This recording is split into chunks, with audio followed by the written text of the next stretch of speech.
नमस्कार, मैं हूं अनुराग दीक्षित और देश की बहस में आप सभी का हार्दिक अभिनंदन। मैं अपने सम्मानित एक्सपर्ट पैनल के साथ साथ आप सभी दर्शकों को देश के इस नंबर 1 डिबेट शो में आमंत्रित करता हूं। जिन बड़े मुद्दों में से एक बड़ा मुद्दा आज आपने चुना है, उसी पर आज हम देश की बहस कर रहे हैं। तो आपको सबसे पहले बता दें कि दरअसल में आज आपने किस मुद्दे को चुना है। 6 जिंदा सबूतों ने डी कंपनी और पाकिस्तान का कैसे किया भंडाफोड़। इस मुद्दे पर 85% दर्शकों ने मोहर लगाई है। दरअसल में लश्कर और जैश जैसे खूंखार आतंकी संगठनों ने दाल नहीं गली तो पाकिस्तान दाऊद इब्राहिम गैंग को आतंकी मंसूबों में आजमाने लगा। पाकिस्तान की साजिश की एक परतें बेनकाब होने लगी हैं। आईएसआई और डी कंपनी इस पूरी साजिश का ताना बाना बुन रही थी। इस कड़ी में आतंकियों की ट्रेनिंग भी कराई गई थी, मगर पाकिस्तानी प्यादों की हर साजिश ताश के पत्तों की तरह ढह गई। मस्कट से इनको by ship and boat Pakistan ले जाया गया। यहाँ जो लोग मिले हैं उसमें से कुछ लोग हाईली रेडिकलाइज्ड हैं। ये हैं आतंक के 6 जिंदा सबूत, जिन्हें भारत की सुरक्षा एजेंसियों ने दिल्ली समेत कई शहरों से धर दबोचा है। इनमें से कुछ आतंकी पाकिस्तान की जमीन पर आईएसआई के हाथों ट्रेनिंग लेकर लौटे थे और त्योहारों के मौके पर बड़े आतंकी घटना इनका टारगेट था। फिलहाल इनकी निशानदेही पर पुलिस कई ठिकानों पर छापेमारी कर रही है। जान मोहम्मद अली मोहम्मद शेख, बताना चाहूँगा कि इसका पुराना एक रिकॉर्ड है। पाकिस्तान में डी कंपनी के साथ इसके संबंध होने का लगभग 20 साल पुराना रिकॉर्ड है। मस्कट से इनको by ship and boat Pakistan ले जाया गया। AK-47 हैंडल और फायर करने की ट्रेनिंग दी गई। ये ट्रेनिंग लगभग 15 दिन की थी। पकड़े गए 6 आतंकियों में जिशान और ओसामा को इसी साल आईएसआई ने पाकिस्तान के ठट्टा में ट्रेनिंग दी थी। गौरतलब है कि यहीं से मुंबई धमाकों में शामिल अजमल कसाब ने भी आतंकी ट्रेनिंग ली थी। पाकिस्तान या अन्य जगहों से भी इसकी ट्रेनिंग मिली है। यहाँ जो लोग मिले हैं उसमें से कुछ लोग हाईली रेडिकलाइज्ड हैं। पुलिस के मुताबिक इन्हें इसी साल अप्रैल में मस्कट ले जाया गया था। उसके बाद इन्हें पाकिस्तान में 15 दिनों तक आईएसआई ने आतंक फैलाने के लिए तैयार किया। हैरानी की बात यह है कि इस बार डी कंपनी के नाम का भी खुलासा हुआ है। दाऊद के भाई हनीस इब्राहिम पर इन आतंकियों को हवाला के जरिए पैसा मुहैया कराने की जिम्मेदारी थी। इस तरह से ये टेररिस्ट एक मॉड्यूल के तौर पर काम कर रहे थे। जिस तरह से मस्कट से गए थे और उनको पाकिस्तान के अंदर ट्रेनिंग दी गई, उसमें ये बताया जाता है कि आर्मी ऑफिसर्स वर्दी के अंदर ट्रेनिंग देने के लिए आते थे। देश की बहस में चर्चा है कि पाकिस्तान लगातार चीनी हथियार और तालिबान के आतंकियों को भारत के खिलाफ इस्तेमाल कर रहा है। लेकिन एक बार फिर डी कंपनी का नाम आने से साफ हो गया है कि पाकिस्तान में पनाह पाया डॉन दाऊद इब्राहिम और उसका भाई अनीस पाकिस्तान की गोद में बैठकर नई आतंकी साजिशों में भी शामिल है। तो देश की बहस में आज का सवाल है, क्या पाकिस्तान दुनिया के लिए सबसे बड़ा खतरा बन गया है?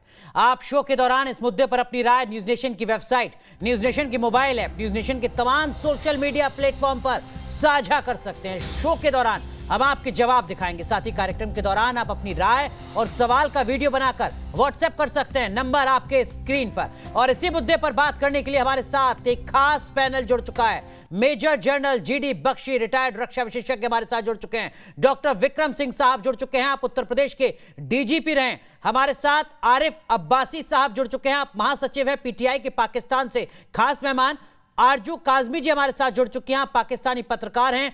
फकर यूसुफ जई साहब जुड़ चुके हैं हमारे साथ, आप पाकिस्तानी पत्रकार हैं। लेकिन पहला सवाल GD बख्शी साहब आपसे, और सीधा संदेश पाकिस्तान के लिए, क्या इस खुलासे के बाद, क्या इन गिरफ्तारियों के बाद एक बार फिर यह माना जाए कि पाकिस्तान सिर्फ भारत नहीं बल्कि पूरी दुनिया के लिए एक बड़ा खतरा बन गया है?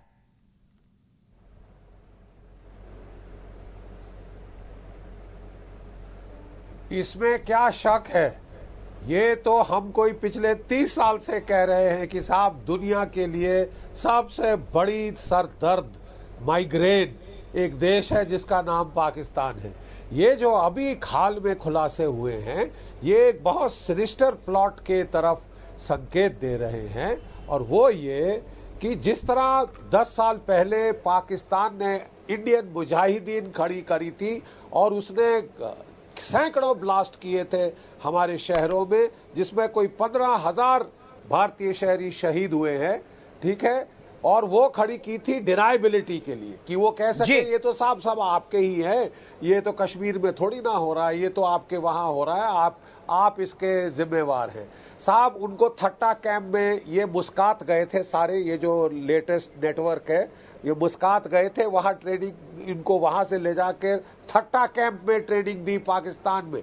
ये बिल्कुल वही जगह है जहां पे अजमल अमीर कसब और उसके 10 गुर्गों को ट्रेनिंग दी थी पाकिस्तान की फौज ने मुंबई का ब्लास्ट, जो मेजर ब्लास्ट थे वो करने के लिए, मुंबई का हमला करने के लिए, ठीक है साहब, वहीं पे ट्रेनिंग दी है। वही ये तमाशा फिर शुरू करना चाहते हैं ताकि पाकिस्तान को डिनाइबिलिटी हो। समझिए डिनाइबिलिटी की क्या उसको जरूरत है, डिनाइबिलिटी की जरूरत है क्योंकि वो जानता है कि मोदी सरकार, आप जरा करके देखो कुछ ऐसा, आपके ऊपर उड़ी स्ट्राइक जैसा होगा, उससे ज्यादा आपकी ख्वाहिश है तो आपका बालाकोट होगा, ज्यादा ख्वाहिश है तो और ज्यादा गहरी चोट हिंदुस्तान की फौज, हिंदुस्तान की सशस्त्र सेनाएं आपके इलाके में करेंगी। तो आरिफ अब्बासी साहब, पाकिस्तान इस बात को क्यों नहीं समझना चाहता है जिसका जिक्र major general retired GD Bakshi साहब सीधे तौर पर कर रहे हैं? वो कह रहे हैं कि भारत की ताकत को झेलने के बाद भी पाकिस्तान है कि सुधरने का नाम नहीं ले रहा और आतंक के मोर्चे पर पाकिस्तान नासूर है, इसमें कोई शक नहीं है। आरिफ अब्बासी साहब, सुना आपने जीडी बख्शी साहब को? जीडी बख्शी साहब का एक अपना नुक्ता नज़र है और वो हमेशा जंग जदल और इस किस्म की बातें करते हैं। फौजी हैं, ठीक है, उनका एक अपना मिजाज है। पाकिस्तान के पास ना तो इतना टाइम है, ना पाकिस्तानी इतने, हमारी मुसल्लह अफ़वाज या हमारे इदारे इतने फारग हैं कि वो इस किस्म की आपके अंदर जो है, ये जो आपके वो इलाके हैं जहाँ कशीदगी है या लोग आज़ादी की जंग लड़ रहे हैं, उनके लिए मतलब कि हमारे अपने काफ़ी काम है कि हम दूसरों के लिए काम करें। उसके बाद कश्मीर का जो मसला है, इसको आपको पता है कि इसकी गहराई क्या है। और उसके बाद ये जो आज का ड्रामा हुआ है जो आप बता रहे हैं, 6 लोग पकड़े गए, असल में कुछ दिन पहले एक सबूत पाकिस्तान के हाथ लगाया है जो अक़वाम मुत्तहिदा में हम लेके जा रहे हैं चंद दिनों में, कि इज्तिमाई कब्रें बड़े पैमाने पर कश्मीर में मिली हैं। उसके सबूत मिले हैं कि लोगों को, बच्चों को, औरतों को, बुजुर्गों को शहीद करके और इज्तिमाई कब्रों में दफना दिया गया। वो खबर कल से मीडिया पे है। जैसे ही वो खबर कल से मीडिया पे आई है तो इंडिया ने उस खबर से तवज्जो हटाने के लिए आज का ड्रामा किया है। आपको अपना बख्शी साहब को पता है कि इस टाइम दुनिया को खतरा RRS जैसे गुंडों से है। बरे-सगीर के खित्ते को खतरा। आरिफ अब्बासी साहब, आपकी बात सुन के देखिए विक्रम सिंह साहब मुस्कुरा रहे हैं। विक्रम सिंह सर, मैं आऊंगा आपके पास, लेकिन जीडी बख्शी साहब वो कह रहे हैं कि ये तो सिर्फ लफ्बाजी है। बात पूरी करने दें जी, कहिए आरिफ अब्बासी साहब। लेके आया है इस बरे-सगीर में, इस बरे-सगीर पूरी का अमन वो सोच जो ना तबाह कर सकती है, ये हिटलराना सोच और RSS नाजी सोच और RSS के गुंडे जो कुछ इंडिया में कश्मीर में कर रहे हैं, वो उसका कोई रिजल्ट अच्छा नहीं निकलना। ना इंडिया सर 6 आतंकी पकड़े गए हैं जो मस्कट से पहुंचते हैं पाकिस्तान, आतंकी ट्रेनिंग लेते हैं। आप कह रहे हैं कि ये लफ्बाजी है, सब कागज पर है। मेजर जनरल जीडी बख्शी साहब, जरा दुरुस्त कीजिए अब्बासी साहब को। उस चीज को डिफ्यूज करने के लिए जो इज्तिमाई कब्रें वहां मिली हैं वो 2 दिन से मीडिया पे चल रहा है। देखिए अब्बासी साहब, जवाब में अब्बासी साहब जरा सुन लीजिए प्लीज। देखिए गुफ्तगू सही ढंग से होनी चाहिए, डिबेट की जगह प्लीज भाषण मत दीजिए। हमने आपको सुना बड़े इत्मीनान से, अब जरा हमारी सुन लीजिए। क्या मैं बोल सकता हूँ साहब? जनाब थैंक यू। देखिए साहब, हम सिर्फ आपको ये बताना चाहते हैं, थैंक यू, हम सिर्फ आपकी, देखिए आप कह रहे हैं मैं फौजी हूँ, हाँ साहब मैं मरते दम तक फौजी रहूंगा, ठीक है साहब, मैं मरूंगा, मेरी फौज, मेरी पलटन के लड़के आके मेरे को फिर भी सलाम करेंगे, मेरी लाश को। आप समझ गए? मैं आपको कह रहा हूं साहब, आप प्लीज एक बात समझ लीजिए, आप एक बात समझ लीजिए, बहुत क्लियर समझ लीजिए। भारत बिल्कुल और आतंकवाद सहने के मूड में नहीं है। चाहे आप जम्मू कश्मीर में करें, चाहे भारत के किसी और हिस्से में करें, हमारी अब सोच बिल्कुल क्लियर है। और ये मत कहिएगा कि हमने बताया नहीं। आप हमारे यहाँ गफलत करें, पलटवार आपके इलाके में होगा। आप हमारे लोग मारें, आपके लोग पहले फौजी और फिर दूसरे मरेंगे, ठीक है साहब? बात बिल्कुल क्लियर होनी चाहिए, हमारे बर्दाश्त की हद है। 30 साल हमने बर्दाश्त ये सहा है साहब, ये तमाशा 30 साल ये तमाशा सहा है। 80,000 भारतीय नागरिक शहीद हो चुके हैं साहब। कहीं ना कहीं लाइन ड्रॉ करनी पड़ेगी, लाइन बिल्कुल क्लियर ड्रॉ है। अगर फिर भी पाकिस्तान सोच समझ के इसको पार करना चाहता है तो अंजाम समझ ले। बिल्कुल बेहद अहम बात सर यहाँ पर आप कह रहे हैं। मैं यूसुफजई और आरजू काज़मी जी का भी रुख करूंगा, लेकिन उससे पहले जिहादी फतेह हुई है अफगानिस्तान में, इसी में हम भारत की भी फतेह कर लेंगे, थोड़ा सोच लीजिए।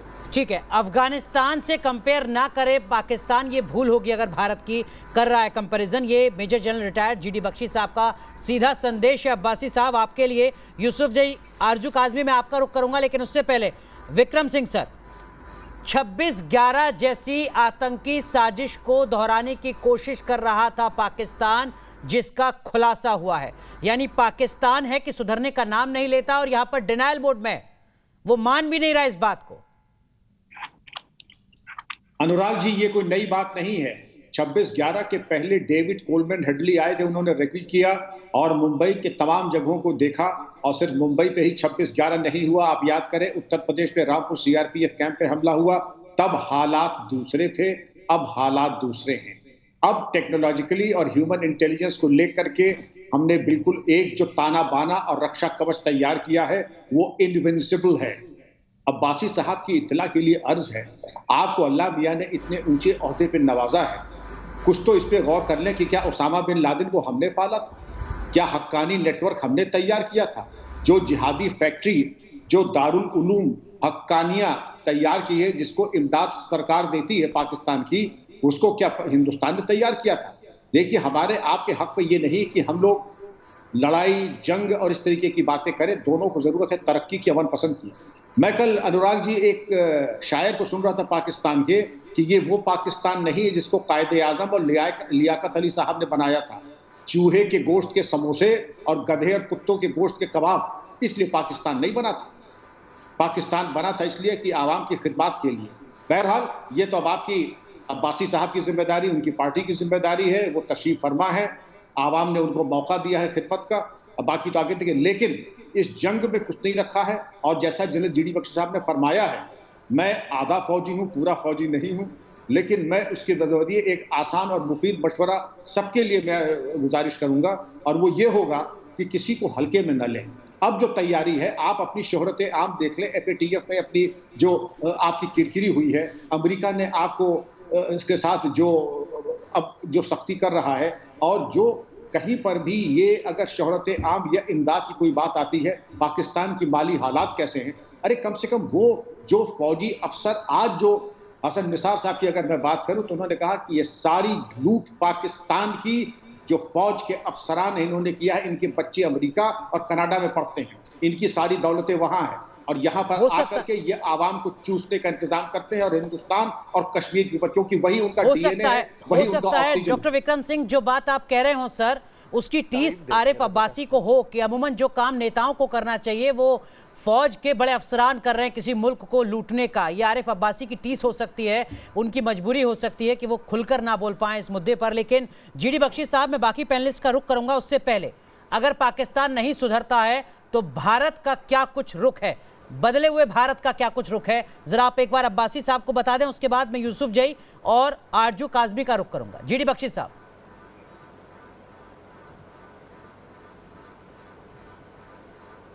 देखिए साहब, जब हमने उड़ी के बाद सर्जिकल स्ट्राइक की थी तो 3-4 महीने पाकिस्तान चुप रहा था। उसके बाद जब इन्होंने पुलवामा किया तो फिर हमने एयर स्ट्राइक करी 80 किलोमीटर अंदर जाके बालाकोट में। ठीक है साहब, 22 महीने पाकिस्तान चुप रहा, शामिल जब 370 हटाया गया, उसके बाद इनके चीनी दोस्त आए हैं, इनके तुर्की दोस्त आए हैं, इनको बोला है डर क्यों गए हो, लड़ो ना, लड़ो, पिटोगे आप, तुर्की ना आएगा बीच में, ना आएगा चीन। आपको याद है 1971 में मैंने उस जंग में शरीक था साहब, हिस्सा लिया था, तब भी चीन आपका बड़ा भारी दोस्त था, अमेरिका की 7th फ्लीट आई थी, किसी ने कुछ नहीं किया साहब, और आपके देश के अनफॉर्चुनेटली 2 टुकड़े हो गए। ठीक है साहब, आप बेवजह मुसीबत मत बुलाइए। आप ठीक है। अफगानिस्तान में आपकी फौज के सर 7वें आसमान पे बहुत जल्दी चढ़ते हैं। आप सोच रहे हैं अफगानिस्तान पे फतेह कर ली, भारत पे भी फतेह होगी। अरे साहब, अफगानिस्तान में कोई लड़ाई नहीं हुई, अमेरिका ने चाबी आपको सौंप दी, आप वहां के लोगों को पिटवा रहे हैं, वहां की खवातून के ऊपर कोड़े बरसवा रहे हैं। साहब, आपको बहुत भुगतना पड़ेगा, बहुत भुगतना पड़ेगा। आरिफ अब्बासी साहब, मैं उम्मीद करता हूं major general retired GD Bakshi साहब की इस बात का आप ईमानदारी से जवाब दे सकेंगे। महंगी पड़ेगी साहब, ये आप सुन लें। मैं उम्मीद करता हूं अब्बासी साहब, मैं आऊंगा आपके पास, लेकिन उससे पहले फकर यूसुफजई, आप पाकिस्तान के जर्नलिस्ट हैं, इस तरीके की जो भी इंसिडेंट होती हैं, आतंकी यहाँ पकड़े जा रहे हैं, पाकिस्तान की तरफ से पूरी साजिश है, जो दाऊद का नेटवर्क है वो किस तरीके से काम कर रहा है, सारी चीज़ें सामने आ चुकी हैं, कुछ भी छिपा नहीं है। आपको लगता है कि वाकई पाकिस्तान को सबक लेने की ज़रूरत है? और जो बात यहाँ जीडी बख्शी साहब कह रहे हैं कि देखिए, अफगानिस्तान के हालात और भारत की ताकत में फ़र्क करना होगा पाकिस्तान को, हर किसी को एक नज़र से ना देखने की भूल करें।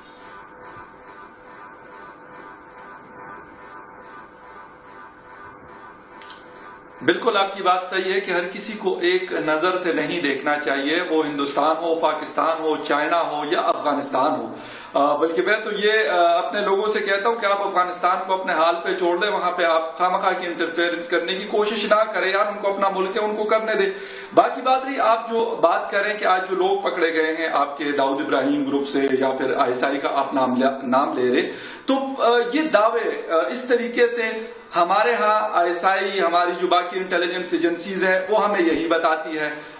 वहां पे भी इस किस्म के वाकयात जो आप हैं, आपका मीडिया है, हम यहाँ पे जर्नलिज्म करते हैं, आप वहां पे करते हैं हिंदुस्तान में, तो वहां पे भी इस तरह के दावे किए जाते हैं। मैं तो कहता हूं कि एक चीज अगर एक दूसरे का मतलब कुछ करना है तो दोनों एक दूसरे को कह दें, आईएसआई भी और रॉ भी, कि भाई आप आमने सामने आ जाओ तो बात कर लेते हैं, बजाय इसके कि मतलब चुप चुप के वार करना। अगर ये कोई जो लोग पकड़े गए और खुदा न खास्ता अगर ये कोई मतलब मसला करते वहां पे, कहीं ब्लास्ट करते या जो भी करते, तो टेरर है, किसी आम लोगों को मारते, मेरे ख्याल में किसी को भी दुनिया में, इस दुनिया में किसी को भी इजाजत नहीं है कि किसी भी दूसरे मुल्क में जाकर वहां के मासूम शहरियों को मारने की कोशिश करे या वहां पे टेरर फैलाए। अगर पाकिस्तान करता है वो भी नॉट एक्सेप्टेबल है, हिंदुस्तान करता है वो भी नॉट एक्सेप्टेबल है, अफगानिस्तान करता है वो भी नॉट एक्सेप्टेबल है। मेरे ख्याल में हम ये कम से कम ये 5 ममालिक तो हम बैठ सकते हैं, ऐसी बात नहीं है कि हम इसके ऊपर बात नहीं कर सकते। अगर आपस में जो बात नहीं करता तो फिर यूनाइटेड नेशन का एक फोरम हमारे पास मौजूद है,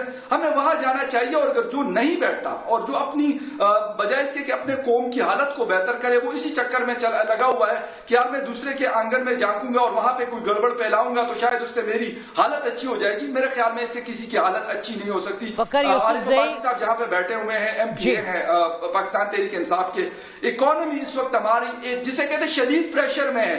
सबसे बड़ा मसला मेरे ख्याल हमारा वो है, हमें उसके ऊपर फोकस करना चाहिए कि लोगों के पास छत नहीं है, खाना नहीं है, बजाय इसके कि हम बंदे भिजवाएं यार हम अफगानिस्तान में ये कोई मतलब मारका असर कर लेंगे और हिंदुस्तान के अंदर ये कर लेंगे। मेरे ख्याल में ये चीजें पुरानी हो गई, इससे कुछ नहीं होना, बल्कि मुल्क के ऊपर अगर फोकस करके इकोनॉमी बेहतर की जाए तो मेरे ख्याल में सारे मसाइल और खुद ब खुद हल हो सकते हैं। फकर यूसुफजई, आप पाकिस्तान के चुनिंदा सेंसिबल जर्नलिस्ट में से एक नजर आए जिन्होंने बड़ी बेबाकी से, ईमानदारी से वो बात कही जिस पर पूरी दुनिया के जर्नलिस्ट को अपनी बात ईमानदारी से कहनी चाहिए। विक्रम सिंह साहब, लेकिन क्या मजबूरी है कि पाकिस्तान के हुक्मरान इस बात को नहीं समझना चाह रहे जिस बात को पाकिस्तान के पत्रकार फकर यूसुफजई बेबाकी से कह रहे हैं?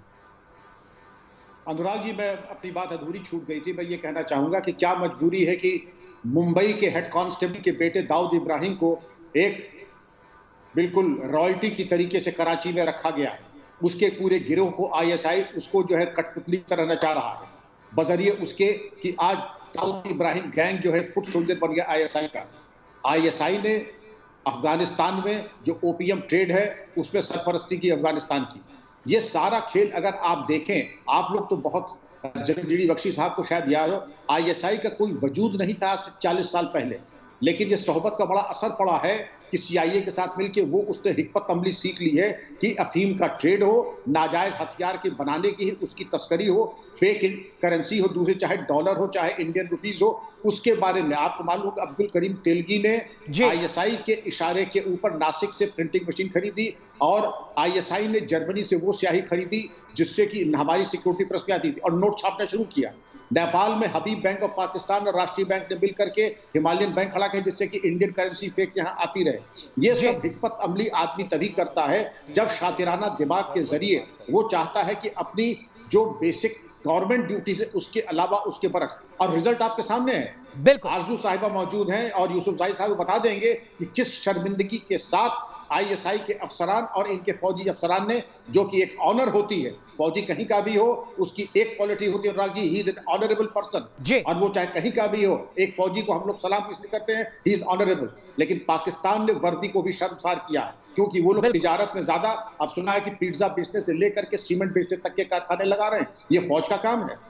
आईएसआई ने पाला है। आरजू काज़मी एक बार फिर मुस्कुरा रही हैं। आरजू माफ कीजिए, मैं आपके पास नहीं आ पाया, मैं आपका रुख करता हूं। उससे पहले एक ऑडियंस हमारे साथ जुड़े हैं ललितपुर से, सुनील वैद। सुनील, कहिए अपनी बात।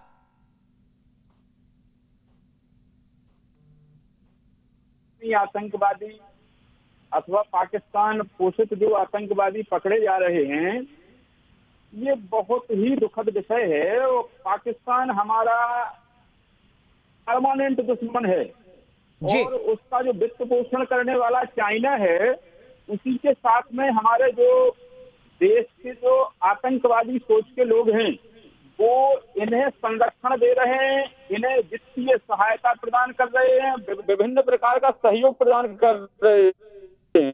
ठीक है, ठीक है, तो अहम बात यहां पर सुनील वैद आप कह रहे हैं। लेकिन आरजू काज़मी, हमने सुना फखर यूसुफजई को बहुत ईमानदारी से अपनी बात कह रहे थे, लेकिन वो ईमानदारी हमें आरिफ अब्बासी साहब के बयानों में नहीं झलक रही थी। और आरिफ अब्बासी ने पीटीआई के अलावा किसी और पॉलिटिकल पार्टी का भी अगर नेता होता, उसका भी बयान लगभग ऐसा ही नजर आता। ये पाकिस्तान की मजबूरी है क्या कि आतंकियों के साथ खड़े रहना है? देखिए, आरिफ साहब का अपना ओपिनियन हो सकता है, बिल्कुल उनकी अपनी मर्जी के वो क्या कहना चाहते हैं, लेकिन यहाँ पर ये बात मैं ज़रूर कहूँगी कि मेरे फादर ने एक बार कहा था, जब यहाँ पे टीवी चैनल्स बंद कर दिए गए थे भारतीय, तो वो कहते थे कि पाकिस्तान वो वाहिद मुल्क है शायद दुनिया में जो सुनना ही नहीं चाहता कि जिसको वो दुश्मन मानता है वो उसके बारे में बात क्या कर रहे हैं। तो उनका ख्याल था कि चैनल्स आने चाहिए। लेकिन इसी तरीके से मैं कहूँगी कि जब किसी किस्म का क्रिटिसाइज किया जाता है पाकिस्तान के ऊपर, चाहे हमें उसामा बिन लादेन के लिए कहा गया हो या हमें अजमल कसाब के लिए कहा गया हो, हम हमेशा डिनायल मोड में रहे। लेकिन आखिर में हुआ यही कि अजमल कसाब हमारे यहाँ का ही निकला और इसी तरह से उसामा बिन लादेन भी यहीं से बरामद हुआ। अगर हम 90% की छूट देते हुए कि ठीक है हम 90% तो मान ही नहीं रहे, जो कुछ भी हमें कोई भी दूसरा देश कह रहा है, हमारे ऊपर एलिगेशन लगा रहा है, लेकिन 10% तो हमें थोड़ा सा चेक कर लेना चाहिए फैक्ट्स को। 10% हमें अपने आप को कहना चाहिए कि हो भी सकता है कि वो सही कह रहे हो, क्योंकि अगर हम नहीं मानते और वो 10% खुदा न खास्ता चीज़ सही निकल आती है तो उसका नुकसान सबसे ज़्यादा पाकिस्तान को होता है, सबसे ज़्यादा पाकिस्तान में रहने वालों को होता है, आम सिटीजन्स को होता है।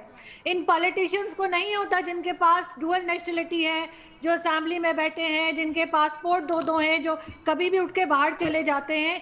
जो आम आदमी यहाँ पे रह रहा है, जो मेहनत कर रहा है, वो सारे एलिगेशंस जो होते हैं जब वो सच साबित हो जाते हैं तो वो जिस तरह की आपको मालूम है कि जो हमारे ऊपर FATF आ जाता है और तरह की चीजें आती हैं, उसको आम आदमी भुगतता है। इसलिए मैं यही रिक्वेस्ट करूंगी कि 10% तो समझा करें, 10% समझ के ही कम से कम रीचेक कर लिया करें कि क्या कहा जा रहा है। लेकिन मैं आरिफ अब्बासी साहब का रुख करूं उससे पहले आरजू काज़मी, जो बात पाकिस्तान के नेता कहते हैं, पॉलिटिशियन कहते हैं कि पाकिस्तान का टेरर से कोई कनेक्शन नहीं है, पाकिस्तान की आवाम, पाकिस्तान की जनता क्या पाकिस्तान के नेताओं के इन बयानों पर भरोसा कर पाती है?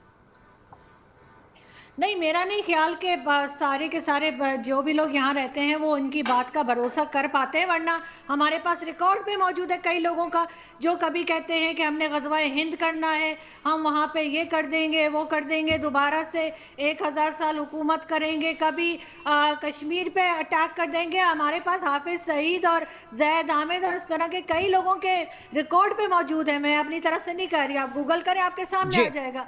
तो जाहिर है जब और तरह की बात की जाती है पॉलिटिशियंस की तरफ से तो पब्लिक भी 50-50 में डिवाइड हुई होती है कि हो क्या रहा है ये।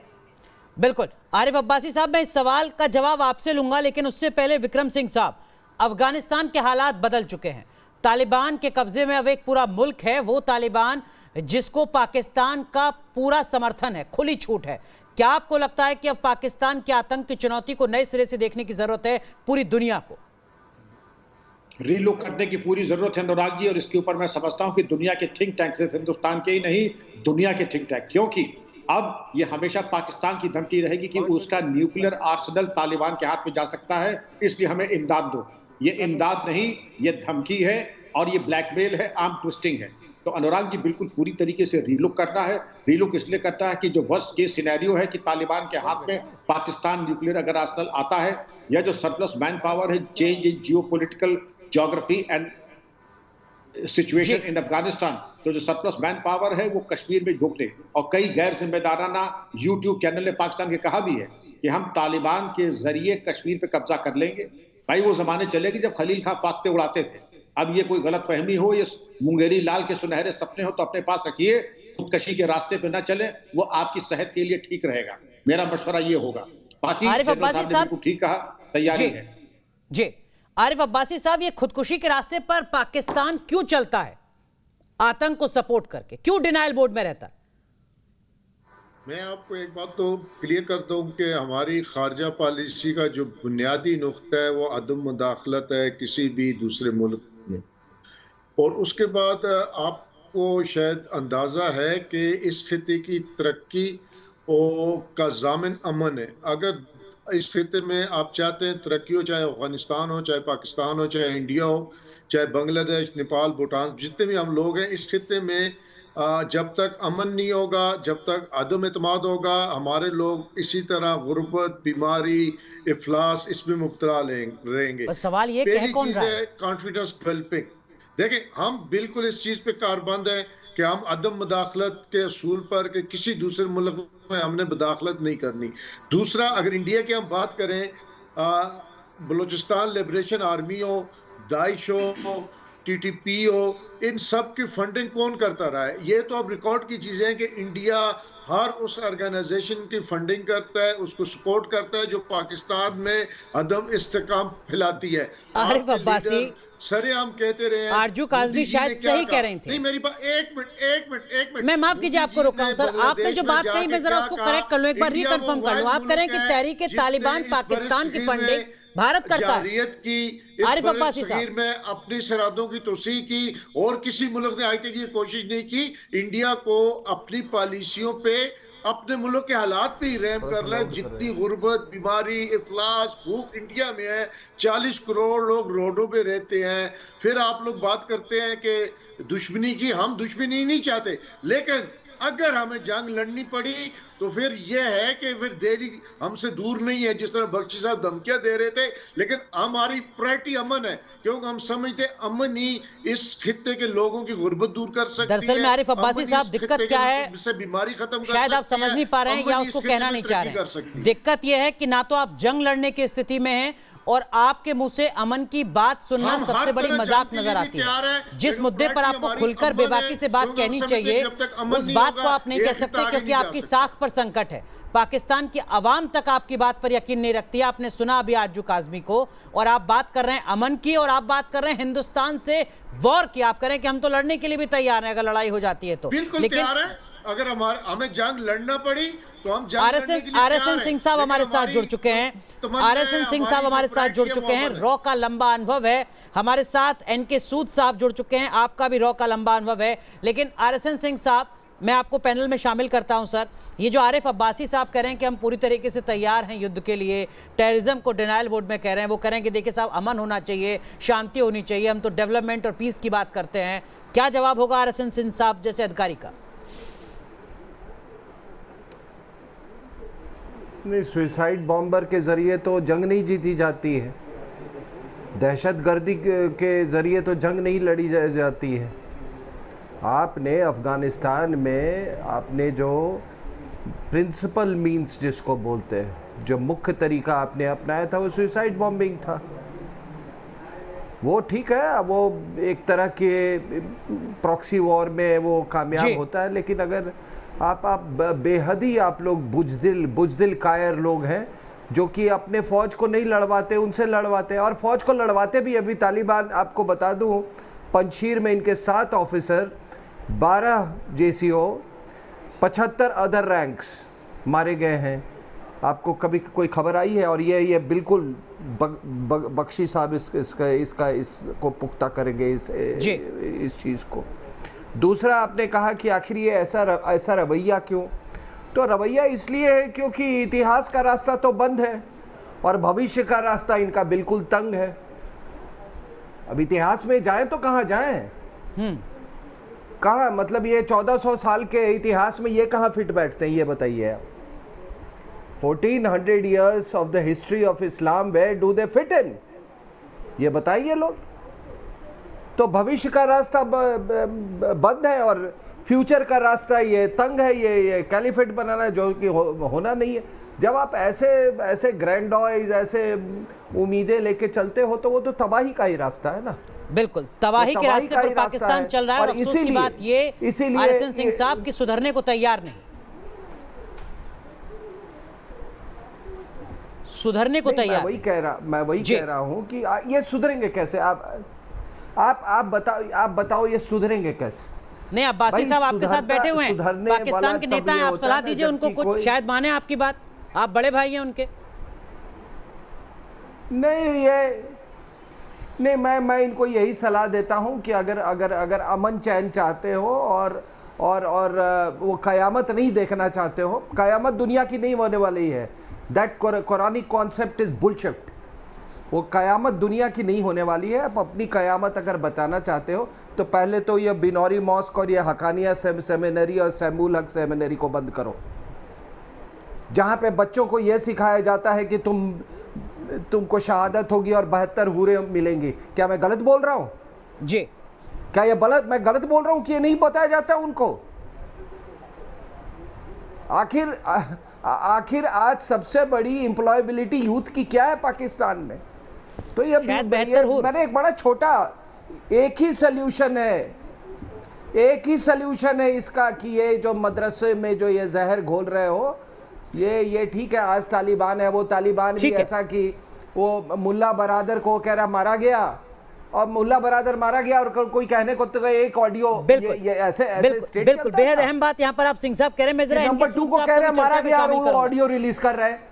आरिफ अब्बासी साहब, जो आपको सलाह दी है आरएसएन सिंह साहब ने, इस पर आप रिएक्शन दीजिएगा, लेकिन उससे पहले इनके सूद साहब, ये जो 6 आतंकी पकड़े गए हैं सर देश के अलग अलग हिस्सों में, इनका दाऊद से कनेक्शन निकल कर आ रहा है, इनका डी कनेक्शन निकल कर आ रहा है। इस तरीके के मामले शायद पहले कभी संज्ञान में आए हो कि दाऊद इब्राहिम का जो पूरा नेटवर्क है वो इस तरीके के टेरर ब्लास्ट में साजिशों को अंजाम दे रहा हो। क्या ये सब कुछ सामान्य है या एक बड़ी साजिश की ओर इशारा करता है, पाकिस्तान के एक बड़े नेटवर्क की ओर इशारा करता है, एक बड़े शिफ्ट की ओर इशारा करता है? यहाँ जैश और लश्कर नहीं बल्कि दाऊद इब्राहिम है। देखिए, पहले दाऊद इब्राहिम का इंडिया में 1993 में ब्लास्ट हुए थे।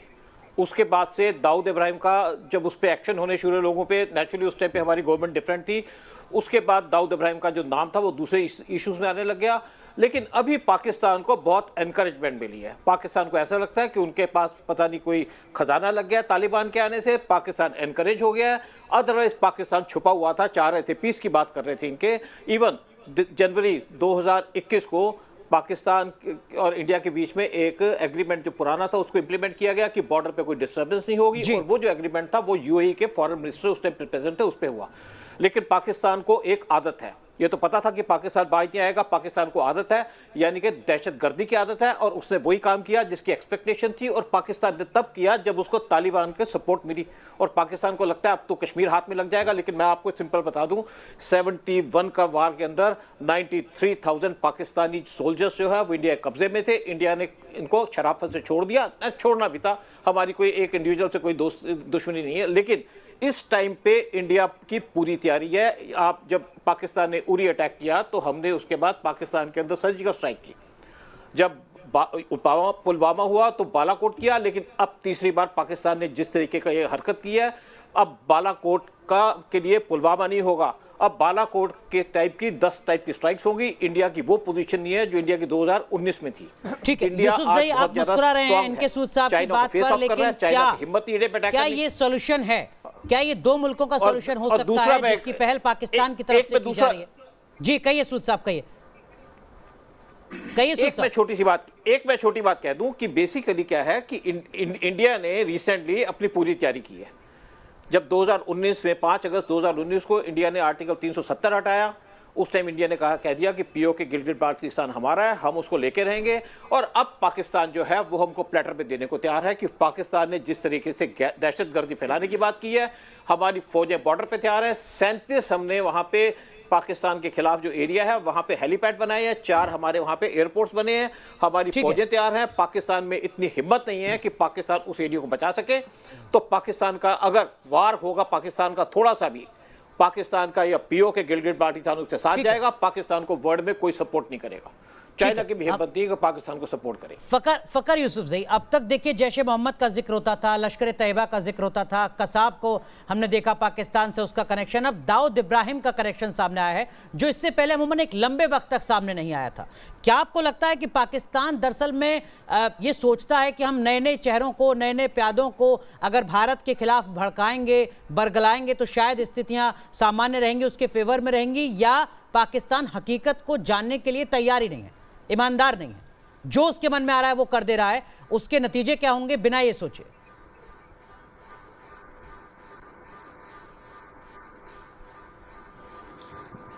मेरे ख्याल में हर मुल्क अपने कार्ड्स खेलता है। यहाँ पे मैं ये कहूंगा। फिर दाऊद इब्राहिम का जिक्र बिल्कुल हम सुनते हैं।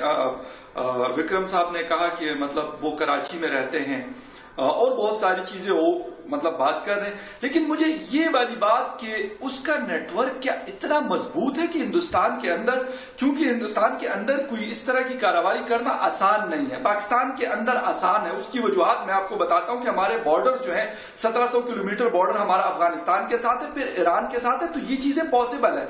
लेकिन हिंदुस्तान के अंदर इस तरह की चीज करना, मतलब इस तरह का नेटवर्क बिल्डअप करना, मेरे ख्याल में मैं आपको मतलब ईमानदारी के साथ एज ए जर्नलिस्ट आपको बता रहा हूं कि मुझे ये चीज अज़म नहीं होती। अब क्या मतलब ये मुझे नहीं पता कि क्या ISI आप नाम ले रहे या जो भी एजेंसीज उनके साथ मतलब उसको सपोर्ट कर रही थी, क्या उनका इतना इन्फ्लुएंस है कि मतलब मेन सिटीज के अंदर इस तरह की चीजें पैदा कर सके? सर सॉफ्ट टारगेट को निशाना बनाना सबसे आसान होता है यूसुफजई, सॉफ्ट टारगेट को निशाना बनाना सबसे आसान होता है, फिर चाहे वो किसी भी मुल्क की बात हो, पाकिस्तान हो या फिर हिंदुस्तान। RSN सिंह साहब कुछ करेक्ट करना चाह रहे हैं आपको? सिंह साहब नहीं वो आसान, उसके लिए बंदे आपको देखें, मेन पावर आपको इतना आसानी से सर नहीं मिलता। पाकिस्तान के अंदर इस तरह का मेन पावर आपको आसानी से मिल जाता है। और एक पंशीर की बात की एक साहब ने, RSN सिंह साहब ने गालिबन की, मैं खुद 10 दिन अभी अफगानिस्तान रह के आया हूं, मैंने तकरीबन वहां के 7-8 बड़े जो इलाके इंक्लूडिंग पंशीर मैंने उसको कवर किया। और मैं ये नहीं कहता कि मैं सिर्फ पाकिस्तानी हूं तो मैं उसकी बात करूंगा कि यार इतने लोग उनके मारे गए।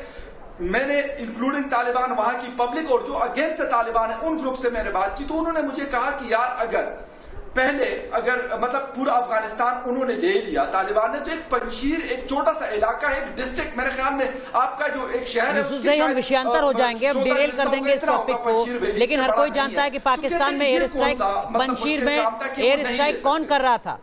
पंशीर में एयरफोर्स कहां से आई, किसने पंशीर पर हमला किया, कैसे हवाई हमले हुए, क्या वो तालिबानी लड़ाके थे जिनके पास लड़ाकू हेलीकॉप्टर थे, ये हर कोई जानता है। ठीक है, हम डिटेल हो जाएंगे, हम बात यहां पर दाऊद के कनेक्शन की कर रहे हैं, उसी पर फोकस करते हैं। RSN सिंह साहब कुछ कहना चाह रहे थे। सिंह साहब नहीं, मैं इन्होंने Pakistan Iran border, Pakistan Afghanistan border का बात किया। क्या बोलते हैं ये पाक अफगानिस्तान बॉर्डर को? Door and line. क्या तालिबान उसको मान्यता देता है डूर एंड लाइन को? जो आप बॉर्डर फेंसिंग कर रहे हैं वहाँ पे डूर एंड लाइन में काफ़ी कुछ कर लिया है आपने, क्या वहाँ के जो पश्तून है अफ़गानिस्तान को, क्या उसको मान्यता दे रहे हैं वो? और साहब एक बात याद रख लो, बोलना ये RSN सिंह ने कहा था कि जिस दिन डूर एंड लाइन ख़त्म हो जाएगी पाकिस्तान टूट जाएगा, आप ये जान लो। और अफ़गानिस्तान में किसी की मजाल नहीं है, चाहे वो तालिबान हो या तालिबान के अंदर हकानी ग्रुप हो या वो और कोई ग्रुप हो, किसी की मजाल नहीं है कि वो डूर एंड लाइन को रिकग्निशन दे दे, ये याद रखना आप। दूसरी बात, ये जो 33 लोगों की जो इंटरम मिनिस्ट्री बनी है वहाँ पे, उसमें 24 वो लोग हैं जो आपके डसे हुए हैं, आपके डसे हुए हैं। ये कंधार के लोग रहने वाले हैं। इनमें 5 गुंटानामो बे में इन्होंने सजा काटी, जिनको आपने सौंपा था, जिनको आपने तो ये मत समझिएगा ये थोड़े दिन खुश हो लो, थोड़े दिन खुश हो लो, मुझे मालूम है क्या होने वाला है। आरजू काज़मी का मैं रुख करूंगा। अरशद सिंह साहब, जो फैक्ट आपने रखा है यहाँ पर, उसको आरजू काज़मी किस तरीके से एनालाइज करती हैं? विष्णु मिश्रा कानपुर से हमारे साथ, एक ऑडियंस हमारे साथ जुड़ रहे हैं। जी विष्णु जी, कहिए अपनी बात। आतंकवादी देश है और ये आतंकवाद के माध्यम से अपने पड़ोसियों को हमेशा परेशान करता रहा है और इंडिया उसमें उसके टारगेट पर मेन रहता है। लेकिन ये भूल ना करें, ये इंडिया जो है ये अफगानिस्तान नहीं है जी, ये इंडिया है और ये मुंह तोड़ जवाब देना जानता है। जिस दिन ऐसी जरूरत पाकिस्तान करेगा उस दिन देश के नक्शे से मिट जाएगा, विश्व के नक्शे से पाकिस्तान का नामो निशान मिट जाएगा। बिल्कुल, इस बात का एहसास विष्णु जी पाकिस्तान को भी होगा, लेकिन सियासी मजबूरियां क्या कुछ ना करवाए। जो सोच है, अगर वहां कुछ गड़बड़ है तो फिर इसी तरीके के काम लगातार होते रहेंगे। आरजू काज़मी, जो बात आरएसएन सिंह साहब ने कही है तालिबान के रेफरेंस में, अफगानिस्तान के रेफरेंस में, आप कितना उस बात से ताल्लुक रखती हैं? और जो आरएसएन सिंह साहब कह रहे हैं उसका सीधा मतलब यह है कि देखिए, अफगानिस्तान की मोड़ से जो चुनौती, जो मुश्किलें पाकिस्तान की बढ़ने वाली हैं, बेहतर यह हो कि पाकिस्तान उस पर फोकस करे, ना कि भारत में टेररिस्ट को भेजने की कोशिश करे।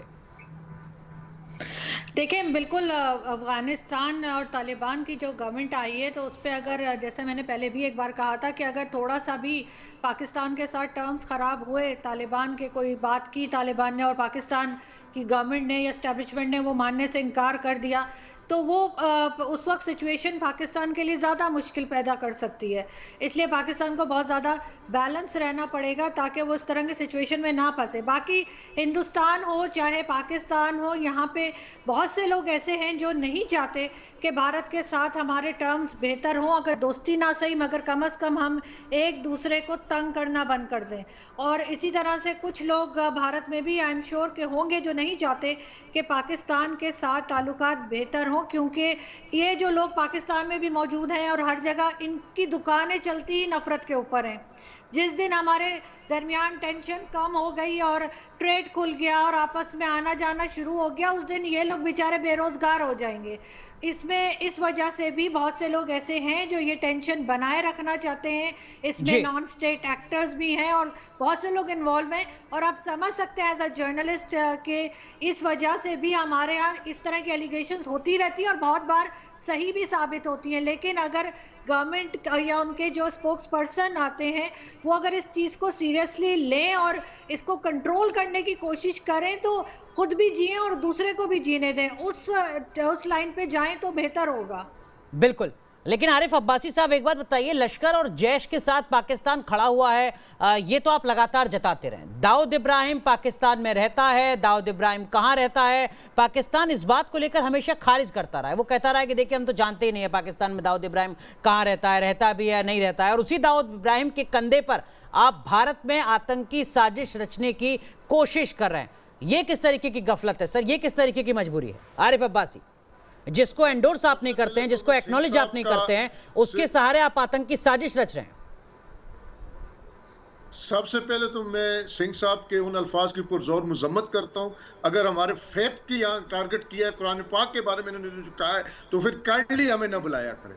मैंने आपके भगवानों के बारे में, इस लेवल के पढ़े लिखे लोग अगर इस किस्म की बात करेंगे इस प्लेटफॉर्म से, तो मुझे बड़ा इनसे पूछिए मैंने क्या बोला है। मुझे बिठा के ऐसी बातें करे, मैं लानत भेजता हूँ ऐसे लोगों के साथ बैठने पे कि जिनको ये एक दूसरे के फेथ की रिस्पेक्ट का नहीं पता। ये आपके इंटेलेक्चुअल है, ये आपके पढ़े लिखे दानिशवर है, इनको इतना नहीं एहसास कि मजहब सबसे असास चीज होती है।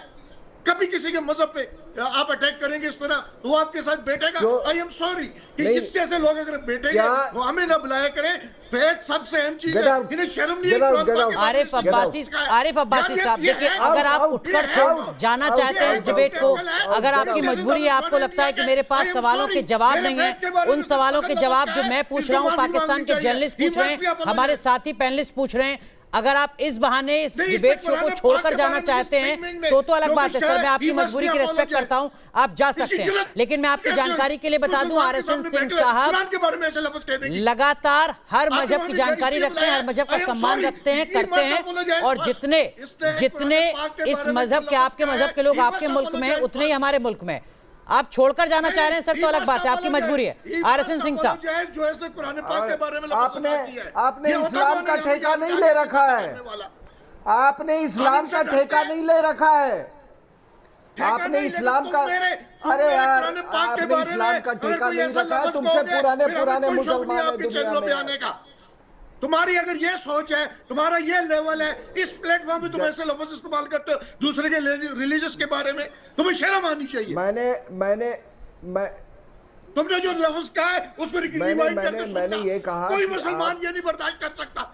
मैंने ये कहा कि आप बच्चों को बताते हो कि शहादत होगी तो 72 उरे मिलेगी, करके सुनना दो, बताते हो या नहीं? सुनना उसको प्लेबैक करके सुना, तुमने क्या कहा? कोई मुसलमान नहीं ये है कि नहीं, आप बताते हो कि नहीं?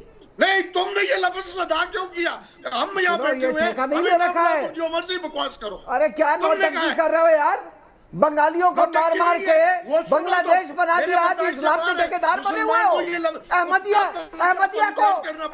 को गैर मुसलमान साबित कर दिया और इस्लाम के ठेकेदार बने हुए हो।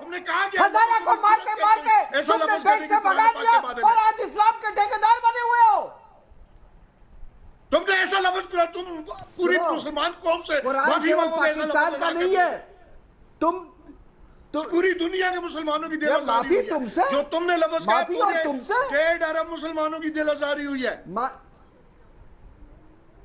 वो जरा सुनना, आप उसको जरा सुनना, आपने कहा क्या है? ये हमने अहमदिया को हम हिंदुस्तान में मुसलमान मानते हैं यार, उसको छोड़, हम हजारा को मुसलमान मानते हैं, हम शिया को मुसलमान मानते हैं। तुम्हारे जैसे नालायक नापाक मुसलमान यहाँ नहीं है। मैं तुमसे कौन सा बैठना जा रहा हूं यार? तुम आज यहां से पाकिस्तान गए, पाकिस्तान से कहीं और जाओगे, उसमें क्या है? इंडिया से पाकिस्तान निकला, पाकिस्तान के 2 टुकड़े हुए, अब तीसरा टुकड़ा होगा। कुरान और इस्लाम के ठेकेदार मत बनो। तुमसे पुराने इस्लामिक कंट्रीज हैं दुनिया में और उन्होंने अपनी संस्कृति नहीं भूली है। ईरान ने अपनी पर्शियन सभ्यता अभी तक कायम है वहां पे। आरिफ अब्बासी साहब शो छोड़कर जा चुके हैं, उनकी यकीनन कुछ मजबूरियां रही होंगी जिसके चलते उन्होंने शो में बैठना अब जरूरी नहीं समझा, क्योंकि सवाल लगातार सीधे और तीखे उनसे पूछे जा रहे थे। एक छोटा सा ब्रेक यहां पर ले रहे हैं, तुरंत हाजिर होते हैं।